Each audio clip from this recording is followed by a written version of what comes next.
Dewald Brevis இவங்கள மாரி ஆட்கள்லாம் 4ல இறக்காம, நம்ம கார்த்திக் சர்மாவ இறக்குனது நல்ல மூவ் மாரி தெரியுதே. நம்ம போன மேட்ச் கூட பேசுனோம் சார். அவருக்கு வந்து இது ரொம்ப நல்லா இன்னும் சூட் ஆகுதுன்னு இந்த மேட்ச்சும் நிரூபிச்சிருக்காரு sir. You give me more time in the crease. என்ன வந்துட்டு ஒரு ரொம்ப பிரஷர் சிச்சுவேஷன்ல இறக்காம இறக்குனீங்க அப்டின்னா, ஆக்சுவலா நான் இன்னுமே நல்லா விளையாடுவேன் அப்டின்றத இன்னைக்கு மேட்ச்லயும் ப்ரூவ் பண்ணாரு சார். அந்த அந்த டெம்பரமெண்ட் கடைசி வரைக்கும் ஒரு ஸ்ட்ரைக்கர் ஆடுறாருங்கும்போது, அவருக்கு ஸ்ட்ரைக்க மட்டும் குடுத்துட்டு நம்ம எதுவுமே பண்ண வேணாம்னு அந்த ஓடிஐ ஸ்டைல்ல ஆடுறது. அந்த மெச்சூரிட்டி அவர் பேட்டிங்ல ரொம்ப சூப்பரா இருக்கு சார்.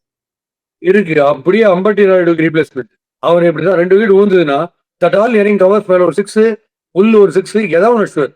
அந்த மாதிரி இவர் வந்து இவரை கண்டெய்னே பண்ண முடியல. And is got fantastic power. ஆக்வர்டா இருக்க பொசிஷன் பாடி ஆடுறதுக்குன்னு பார்த்தா, அப்படின்னாக்க எங்கேயோ போகுது. அந்த வந்து மாஸ்டர்லயே ஆடுறார் கார்த்திக் சர்மா. நல்லா பிடிச்சினார். ஒரு main batter of the front ஆர்டருடைய பொசிஷனை பிரமாதமா பிடிச்சினார்.